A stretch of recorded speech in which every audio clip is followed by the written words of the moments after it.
Good day mga boss, buyer update muna tayo ngayong araw na to. Ito yung in-order ni Boss Ronel Mislang ng Dasma Cavite.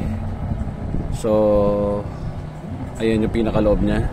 42 setter, 40 hatcher, push and pull. So, pagka tinulak nyo, 45 degree doon sa dulo. Tapos, pagka hinatak nyo naman, 45 degree dito. Tapos ang center niya gaganyan nyo lang para pumasok yung pinakabutas nung pinto. Ito.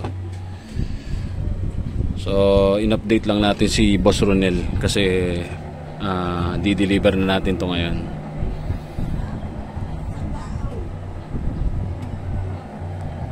Tapos ito lagayan ng tubig, tapos hatcher sa baba. So yun lang mga boss, in-update lang natin si Boss Ronel Mislang ng Dasma Cavite.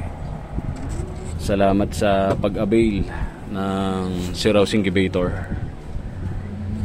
Sa mga gusto magpagawa, rektang mensahe lang kayo.